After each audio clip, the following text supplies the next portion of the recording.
This is the Demystifying Mental Toughness podcast, hosted by David Charlton, and you're listening to this podcast to help you build your own mental toughness, or so that you can support other people or your clients better. Either way, you will learn more about developing this plastic personality trait that all but guarantees that you will perform better and lead a more prosperous life. In today's episode of Demystifying Mental Toughness, I was delighted to be joined by an elite professional cyclist who's also a skilled performance nutritionist. One of my missions on this show is to help you build good habits as you start the new year. Well, today, Ellen McDermott certainly didn't disappoint, as she went on to share her journey from a novice to a professional athlete, challenges that she's faced and how she's overcome them. Ellen also talks about how you can optimise your performance through a well thought out nutritional strategy and recovery plans. We discuss ideas to aid your knowledge on nutrition for endurance sports as well as other sports too. Enjoy. Hi Ellen, it's lovely to have the chance to chat to you today. Would you be able to explain to the listeners a little bit about your background and your love of cycling? Hi David. Well, it's good to be here. Thanks for asking me to come on. I've been thinking about how to answer this question, and I guess everybody's cycling journey starts from a completely different place. And for me, I'll blame it all on my brother, because he was in he had a sporting injury basically, in a sport back home called hurling in Ireland. You might have heard of it. It's a bit like hockey, but you can raise the ball, and it's probably one of the most aggressive team sports there is, I'd say. And anyway, so he had an injury in his leg, and the doctors basically just told him the best rehab after his surgery was to take up cycling. So that's what he did. He got really into it, and then he was like, "Come on, Alan, you got to come with me. This is great fun." So I went out with him one day, and I think for a very, very long time, that bike ride that I did with him was the longest bike ride I'd ever done. And as a nutritionist now, if I look back and I see that 88 miles, bearing in mind we were probably a lot slower than what I am now, it must have taken us about 5 hours, I'd say. And I have no idea what I ate. Like how I got around, I don't know, or if I just came home and had to kind of lie in a ball in tiredness and fatigue and just malnutritioned when I came home, I don't know. But anyway, that kind of got the ball rolling with me joining a club. When I was up in Scotland, that's where I was based at the time. I joined a club straight away. They taught me pretty much everything I know. Big shout out to Glasgow Green Cycle Club. And they showed me how to ride in a group. They showed me how to be courteous to your other riders. They're just so welcoming, as Scottish people are.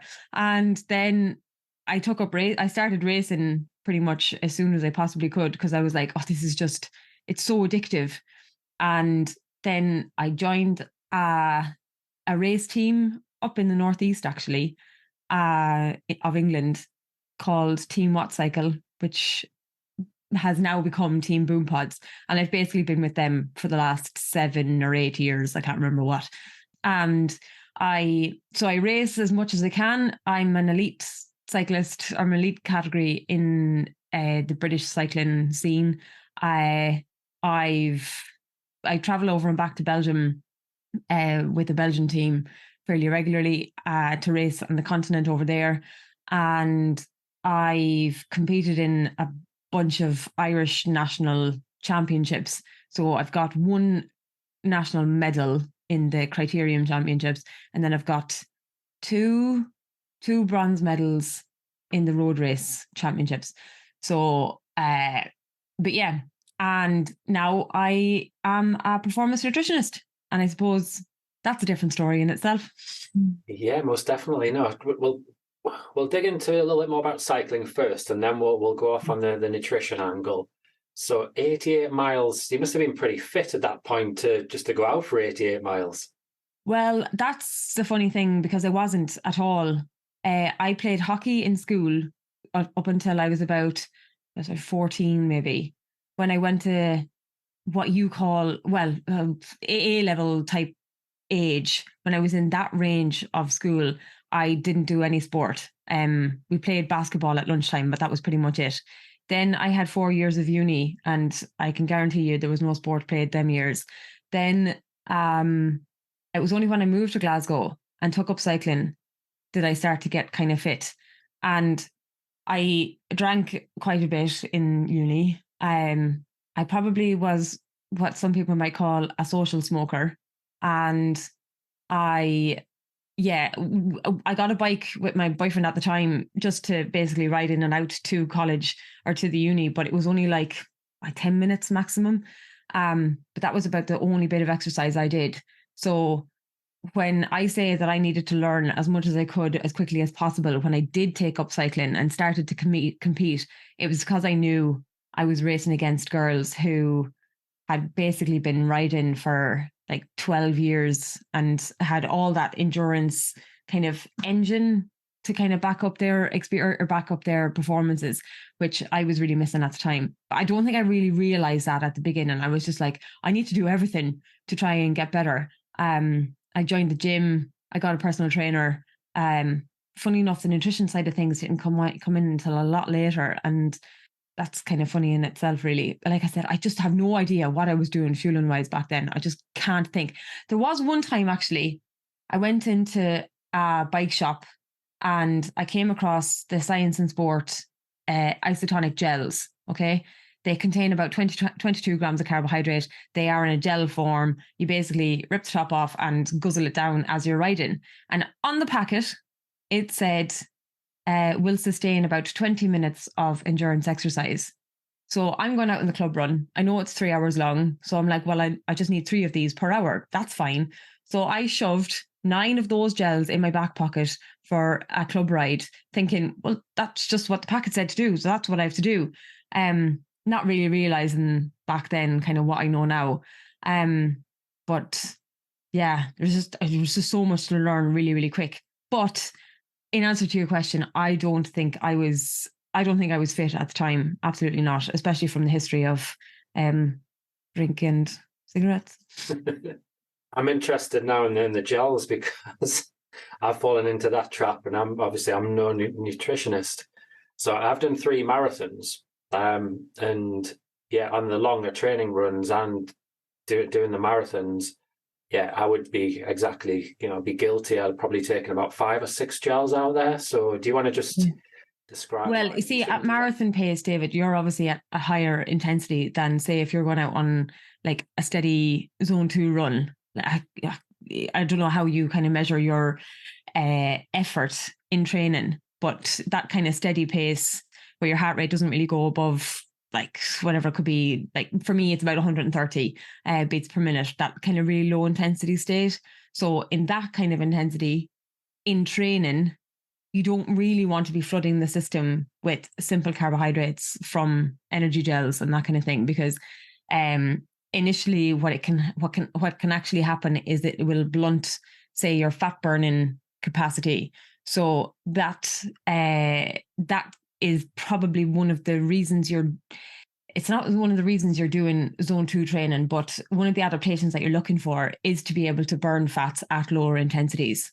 Okay. So if you're switching off that energy pathway because you're ingesting these really high energy, really simple carbohydrates, then it's kind of counterproductive.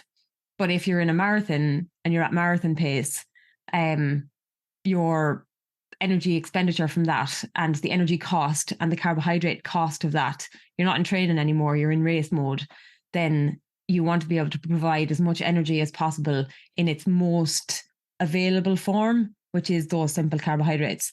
So you're not really thinking about the training adaptations in a marathon, you're thinking about performance on the day. And carbs are king when it comes to performance on the day or during an event. Okay. Or like in training sessions where the intensity is so high that your body doesn't actually have time to break down fats. So it needs the simple carbohydrates for then.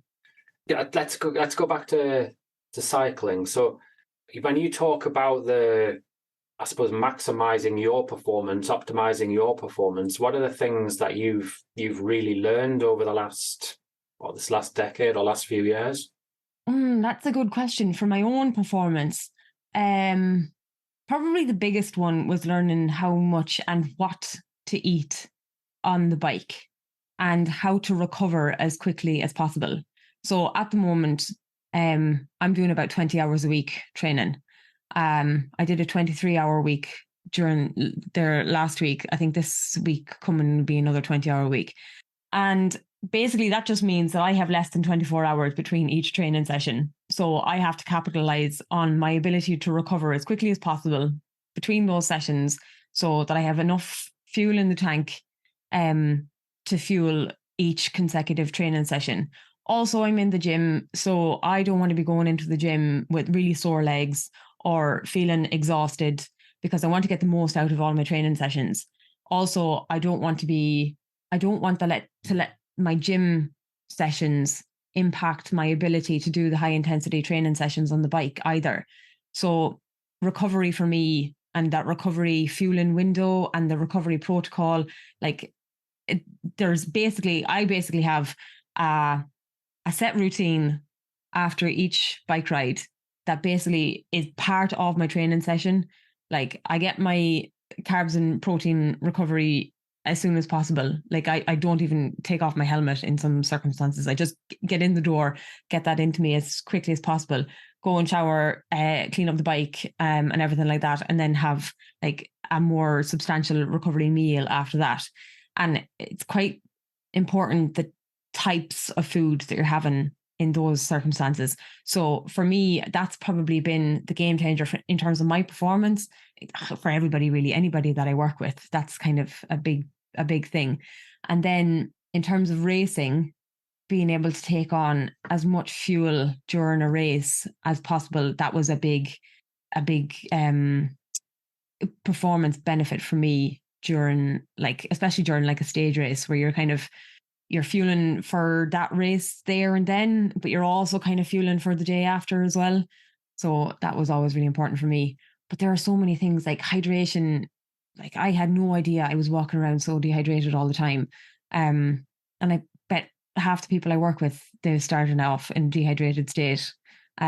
So learning a bit more about that. I mean, I used to drink, like I'd go out for a 4-hour ride. I do remember this because it was very easy to see, but I would go out for a 4-hour ride and I drink like half a 500ml bottle and wouldn't really think anything of it. Now, if I go out for a 4-hour ride, I have 2 1-liter bottles on my bike, and sometimes I'll have to stop and fill one up. But yeah, so I think I've changed so much, to be honest. I eat a lot more. No, lots of really good lessons there. When it comes down to the recovery side, then, where you talk about the fuel you put into your body, like just after training, would that differ like from individual to individual, or is there a general principle that you could share there? Yeah, there is a general principle, and depending on how intense the training session was, and depending on what you've got the next day. But say, for example, I'll just talk about my scenario because for a lot of people I work with, it is kind of sort of. So say if I've had a 3-hour bike ride, and then the next day I have another 4-hour bike ride. The 3-hour bike ride has included some intensity. So my glycogen stores have essentially been depleted. So glycogen being your storage form of carbohydrates. At the end of that ride, my priority is to replenish that glycogen store. And there's a very clear guideline for this. It's 1.2 grams per kilo of carbohydrate for up to 3 hours, possibly even 4, depending on how long the session was in the previous. So that's per hour after the training session. So you don't have to have that like specifically hour by hour by hour. That's why I break it up into the recovery snack and then the recovery meal. And then in terms of protein, again, it depends on how intense the session was. So our endurance cycling isn't really all that muscle damaging, but you do have to replenish your amino acid pool, which are the building blocks of protein. And there are guidelines around that as well. So it's about 0.3 grams per kilo of protein in the hours after. So for me, for example, I'm lactose intolerant, so I can't have like whey proteins or that kind of thing. So I'll have like a really kind of a sugary cereal, like Cocoa Pops or Rice Krispies or cornflakes, something like that. It's like a really simple, low fiber cereal. and they are made up of simple carbohydrates, so they get into the worked muscle, back into storage as quickly as possible. And then the meal afterwards, that can be made up of slightly more complex carbohydrates, but again, you are focusing on that 1.2 grams per kilo of carbohydrate. So on that meal, with another 30 grams of protein in that meal. Okay. So you've got to be very, very detailed the way you're talking there and measure your food. In terms of the meal, and what is your favorite recovery meal out of interest? Oh, that's a good question. I do like a bagel. So bagel with beans and eggs is a good one because it's so convenient. I'm not a big chef, to be honest. For me, convenience is king. I like tuna, so that kind of gets lumped onto anything. Yeah, I don't really have a preference, to be honest. Yeah. You just see it as a job, I suppose, a process that you've got to go through. Yeah, which is awful, really, because I'm working with food, but that's probably why. That's probably why I don't have a massive preference as to what I'm eating, because I just see it as something that I work with day in, day out. And it's just do I think that has enough carbohydrate? Yes. Does it have enough protein in it? Yes. Perfect. That's when it's perfect for me. Yeah. I suppose a bit of a tick box, if you like, in some respects.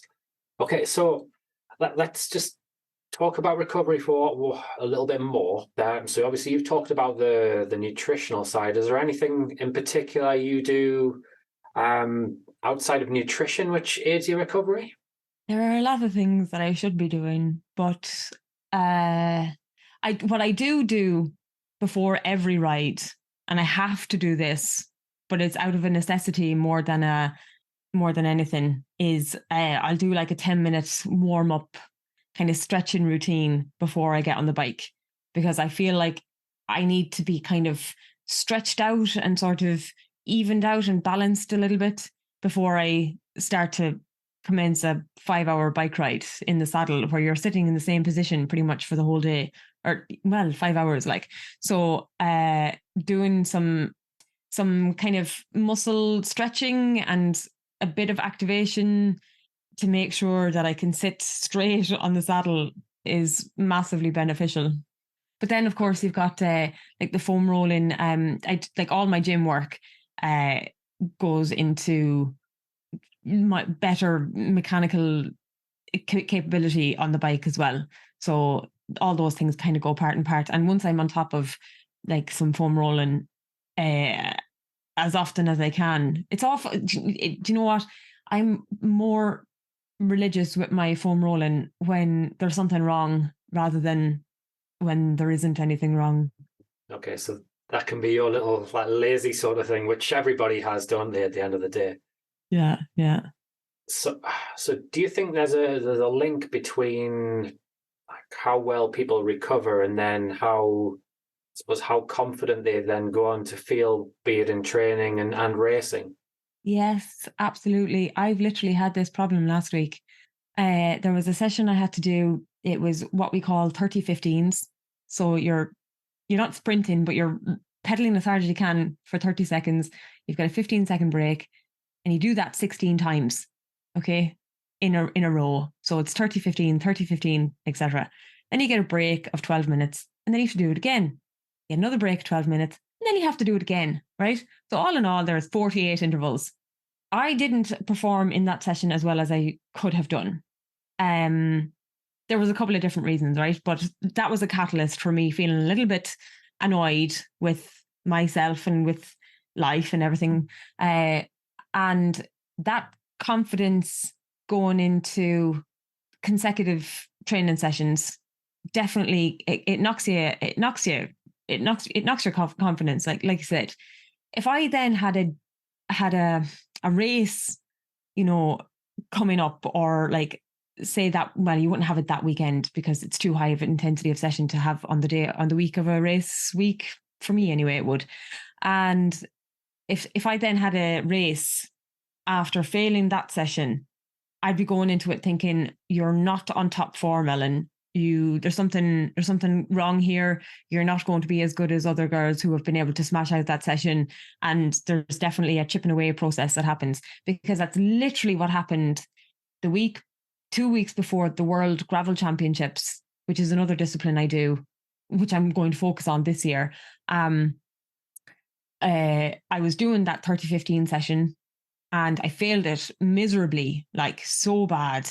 There was a kind of another issue. I think the intensity was maybe set too high for my ability. And I failed it, and I went into the Worlds thinking, your VO2 is not what it could be. You're not going as well as you should be, considering you're going into the World Championships. You're racing against like the best riders in the world. Like the winner of the women's Tour de France came second on that day. Like that's how high the level was. And I was just not as confident as I could have been. So it sounds to me that obviously, yeah, you've got the recovery aspect to it and the way you went about things, but then you're in your own mind and your own head as well. So yeah, I suppose, yeah, how important do you think the mental side is to when it comes down to cycling and endurance sports? I think this year I invested in working with my own mental coach, and I realized, I mean, there's people that have heard the saying that endurance or performance, sporting performance is 20% physical ability and then 80% mental ability and kind of belief and confidence. Now that might be an exaggeration, right, in certain circumstances, but when you are in a race where you're surrounded by like 100 other riders and you feel at any point that they are better than you, then you kind of, I would say that I could give up a little bit sooner than what my body is capable of, because I think they're better than me. And I realized that aspect of it this year and wanted to work specifically on it.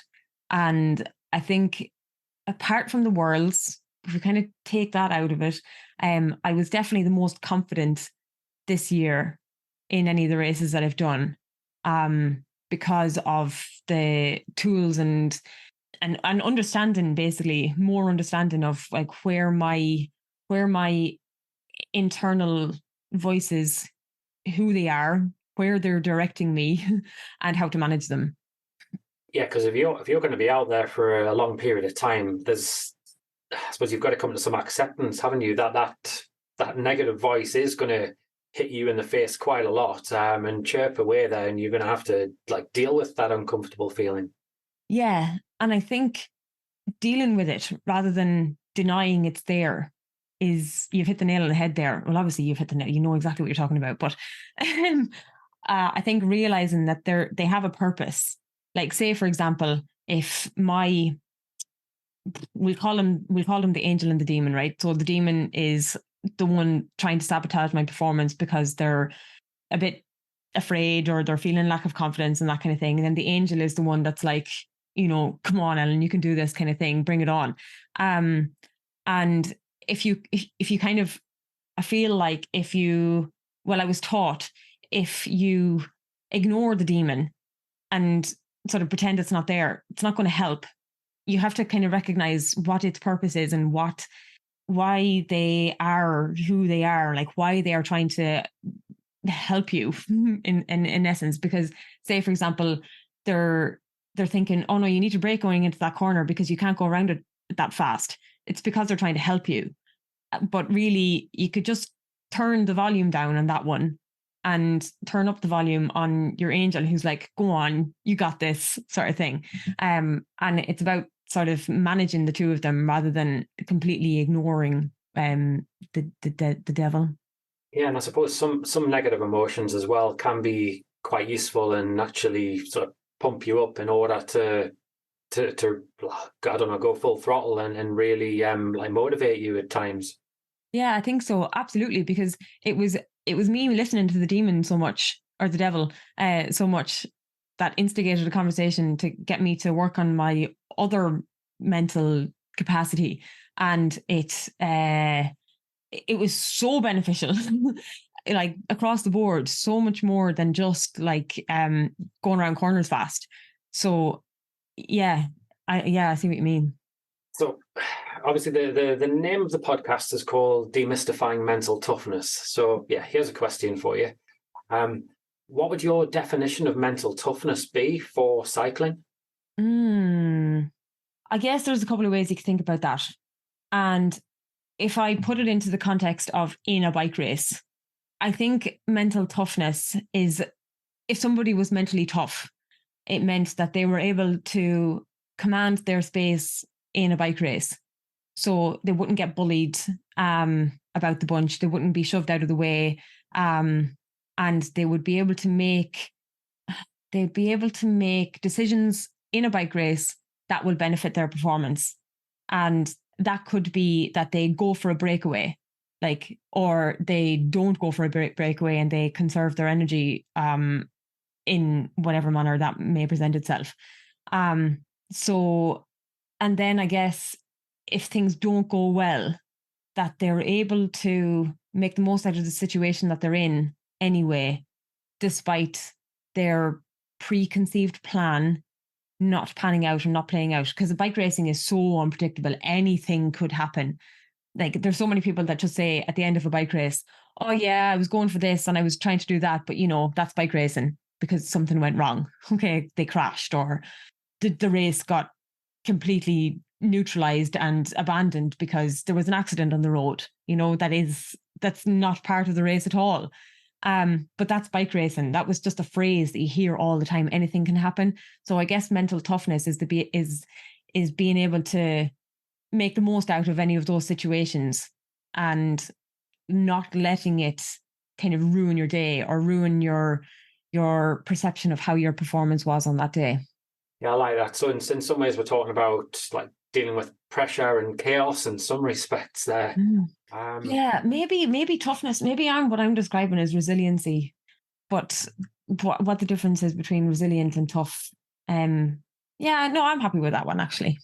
Yeah, that was a good definition, and that's going to be very different when it comes down to like mental toughness in relation to your training as well. I can imagine, because it'd be very easy to, I don't know, get derailed by like life stressors and things like that along the way.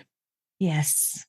However, I think going back to the making the most out of a bad situation, and this is where your coach athlete relationship is so important, but making your coach aware of situations that are going to come up. Like say for me, at Christmas, I'll probably have limited capacity to train, but for a lot of people I know that will be their like bulk of their endurance riding because they don't have work, they don't they are living at home, so they can just they don't have to worry about traveling or anything like that. But for me, I'll be going home and there'll be a lot of traveling because they've got a massive family and they're all over the place. So and I'm not bringing my own bike. So anyways, but they're all those things, right? I'm not making excuses. But what I'm saying is that I'm going to figure out a way to make the most out of that situation. And that's maybe harping back to when races don't go your way, like how to make the most out of it. But as well, I think what you brought up earlier on about when a training session doesn't go your way, how do you let that chip at that kind of knock to your confidence? How do you let that impact the rest of your training week? Do you kind of do you sort of give up on all the rest of your training sessions because I can't do that one, so I can't do anything kind of thing? And I'm going to have to be very careful of that after the session I failed last week. Yeah, I often talk about people can spend like a lot of time in the future where they're really trying to predict what's going to happen, or they're in the past where they're beating themselves up. Really, I suppose you want people to spend as much time as they can in the present moment, and yeah, that would be probably a battle that you may come across in that respect. Yeah. Like, how do I feel now? Like, if I was to ask myself that now, I feel great now. I had a really good night's sleep, but I had a really bad night's sleep the night after that session I failed last week. So if I was to go out and try and do a session now, I'd have to really forget about last Friday and just say, no, you feel good now. You might as well start the session and see how it goes. Do one of the efforts, see how that goes. And then like, if that goes pretty well, do a second effort and see how that goes. But for so many people, even if they have the nutrition side of things perfectly nailed, they could just get on the bike some days and for no reason, real apparent reason, unless you were to pick apart every day or every minute of that week, for no real reason, they might just have a bad day on the bike. The legs aren't working. They're just mentally not all there. Like, and you have to learn to accept that as well. And look at that in that present moment, like you're saying, and say, that's kind of probably an isolated incident. I don't always feel this rubbish. I have done all I could in terms of my nutrition, my recovery, my sleep, my hydration, my fueling on the bike. So let's not dwell too much on that session there. Yeah, it is. Like, it's really easy to catastrophize, isn't it? When you're really highly motivated and it's what you do essentially. Yeah. I'm keen to explore nutrition and team sports. Obviously, we've chatted off air, and I know you're going back to Ireland, aren't you, in 2024? And that might be something you look at more so in your career. So, yeah, have you got any advice there for the person who's involved in GAA or in rugby or football? So I primarily, you probably guessed this already, right? But I primarily do work with endurance athletes, right? And they're typically training anywhere from none at all to 5 hours of a training session. With team sport athletes, I do, like, my brother used to play hurling, which is a GAA sport over in Ireland. And I know a couple of GAA players as well who they'll train like 4 or 5 nights a week. They might be in the gym, and it might be a double day. But some people's mentality to their nutrition in the GAA is like, you'll have a fry up before a match at the weekend, and you think, oh yeah, there's loads of fuel in there, plenty of protein, and they don't really realize that half their plate is probably fats that they're not really going to be able to utilize as part of their training session. Now, I say this because, with no disrespect to any of the GAA players who might be listening, but or team sport players, but there is definitely a studied lack of knowledge for nutritional practices and what best nutrition practices might support your training in team sports. Footballers are getting a little bit better, well, getting a lot better, obviously, because the money is there, and they probably have paid nutritionists on the team and that kind of thing. But there was a study done in GAA players, in female GAA players in Ireland very recently, and it was analysing I think it was like just under 400 players were interviewed, and it was querying their nutritional knowledge. And some of the questions were quite basic, like, which of these 3 things has the most amount of fat? And it was something like butter, cheese, and honey, right? And then they collated all that, and they basically said that 44% of those GAA players had very, very limited knowledge of their any kind of nutritional knowledge, let alone kind of nutrition for performance. So, and I see kind of and I hear stories of like what's going on in the various GAA teams over there. And I just think I'd love to get my teeth into that, because the change that you can make in people's energy levels, like, just taking away performance for a second, like people's energy levels throughout the day, forming healthy habits to improve their sleep, improving their hydration, and getting them to understand a little bit about like what dehydration looks like if you're reaching for the lip balm every 5 seconds, which I used to be addicted to lip balm, and just didn't know. But it was probably because I was dehydrated all of the time, and like waking up with headaches in the morning are classic signs of dehydration. And obviously, like, monitoring the color of your urine. If it's too dark, then obviously there's something going on there. And those simple things, regardless of actual food intake, you can make such a massive impact onto people's like just ability to function as a human. And then when you put on top of that, taking on adequate protein to prevent muscle wastage and to help regrow muscle after you've been in the gym and to recover quicker. And then periodizing your carbohydrates so that you're taking in the simple carbohydrates and the high energy carbohydrates around high intensity exercise, and then focusing a little bit more on your protein and your healthy fat intake and high fiber carbohydrates away from training. It just helps regulate your blood sugar across the day. So you're not seeing these massive dips and troughs in your blood sugar, which is probably the number one reason why people are just on a roller coaster of energy and non-energy and fatigue throughout the day, and why their sleep is disrupted. Because what you're doing there, you talked there about not necessarily optimizing performance, although it is there. You're touching on mental health in some respects there, because if you're up and down, then where does that send some people?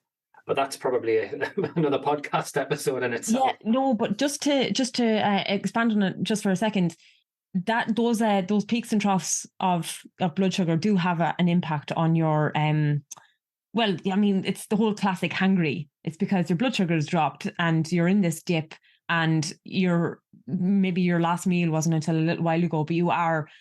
I used to get it all the time until I learned, actually, if I just look after my blood sugar a little bit better here, I will be able to stave off or to kind of minimize any of that hangriness, right? But there is another reason why your mental health might be affected by your food intake. And there's this term banded around quite a bit. It's called low energy availability. And it's pretty much that the food that you're eating and the energy that you're intaking isn't enough to fuel both the energy cost of exercise and the energy required for normal functional human functionality. And there's a mismatch. So you take away the energy cost of exercise, whatever's left over from your intake is what you have to survive as a human. And amongst many, many things, there are so many papers written about this, and one very recent review. But one of those things that does get impacted as part of a state of low energy availability is a psychological imbalance. So there's various hormones and an inherent imbalance that can impact your psychological state of well-being. Obviously, some people might be more susceptible to it, but it's like, say, a lack of motivation, kind of feeling. Motivation is a good one, but then an oversensing feeling of fatigue and kind of, there's plenty of other things going on, but definitely a psychological response to not fueling well enough is one of those things too. Wow, that sounds like a really big area to unpick, in all honesty. Massive. But yeah, time is running against us. Look, I've loved this conversation. We've gone off on a few little tangents, which is always great. Would you be able to share with the listeners 3 key takeaways about what we've discussed? I meant to think about this a little bit better. 3 takeaways. I think, well, if we just talk about what we've been discussing here, and hydration being one of those, there are so many stipulations, right? But being a little bit more aware of your thirst and what that looks like for you. If that's like I mentioned, that you've got dry lips all the time, or your urine is darker than anything more than pale yellow, or you've got you're kind of more susceptible to headaches and dry mouth in the morning. All those kind of things can be an indicator that you're dehydrated. So drinking like a large glass of water first thing in the morning, I think that is a key thing that people could do really easily that will show them what hydration then looks like. And then probably will feel a little bit better with that simple act. Then other than that, I'm going to assume, David, that your listeners are of the athletics persuasion, right? So I'm going to say that knowing the energy cost of your exercise and eating according to whether or not you've got a high energy cost day or a low energy cost day, and making sure that you're food intake marries up with the differences in that. And then the last one, seeing as we're on a mental toughness podcast, is understanding your why and why you're doing what you're doing, why you're making the sacrifices to go out and train at the crack of dawn in the morning, or why you're traveling 4 hours for a 40-minute crit. Like, understanding why I'm doing this is because, not for some stupid reason, and not that's disrespectful, but if your reason is something a little bit shallow, like, oh, it helps me lose weight, or, you know, something a little bit less inspiring than that, I think having a strong why makes all those sacrifices and makes all the effort so much easier. And when all those voices in your head say, no, it's really cold outside, you don't have to go out and do your training, if your why is strong enough to overcome that voice, well, then you'll get it done no matter what. And for me, having a target is the best way of keeping someone's why more robust. Like, if they've got a marathon next year, or they've got like an Ironman, you know, that is such a strong motivator. For me, it's the World Championships next year, and that'll be my why. That's my why. No, that's so true. The why, and as you say, knowing it just helps you stay more on track, doesn't it? And yeah, best of luck for your World Championships attempt next year. Thank you. Well, whereabouts could the listeners actually find you if they wanted to reach out and have a conversation, or find out more about your work? Well, I share pretty much everything on Training Peaks. Sorry, not on Training Peaks, on Instagram, which is I share bits about my own training. I share stuff that my athletes have been up to. And then if they want to reach out, they can go to the Get in Touch link in the bio of my Instagram, and that will just get them to fill out a little form, and I'll arrange to have a quick consult with them, no charge for that initial consult, and we'll decide if I'm the best fit for them, because I'm not always the best fit for people. I'm a bit black and white sometimes. I'm a bit like, some people maybe would prefer a more fluffy approach to their performance nutrition, but I'm less fluffy sometimes. So for a less fluffy approach, contact Ellen. Yeah. Great. Well, again, a big thank you for your time. Really enjoyed the conversation, and I'm sure the listeners will too. I'm all for trying to help you in the pursuit of marginal gains and giving you an edge this coming year. Hopefully Alan's advice will have helped you in that respect. I know it certainly has for me. For you to play and to train at your optimum, nutrition is such a huge part of managing your recovery. For me, it's made me think more about what I put into my body. I'm certainly going to be making some changes to the way I go about my lunchtime meals. For you, please do share with me via email or DM me on social media what you've learned and what you intend to shake up. Until next week, where I've got another top quality guest lined up, please do sign up to the Mental Edge newsletter, which has got lots of tips and tricks that can help you. Have a great week ahead. If you enjoyed this episode of the Demystifying Mental Toughness podcast with David Charlton, do check out my website, sport-excellence.co.uk, and my online sports psychology resources. The Sport-Excellence website has essential resources for anyone looking to build their own mental toughness, or the mental toughness of their athletes or teams, or if you want to achieve peak performance more often or optimal functioning. The Sport Excellence website has everything you need to keep moving forward and thrive. So go on, head over to sport-excellence.co.uk to find out more.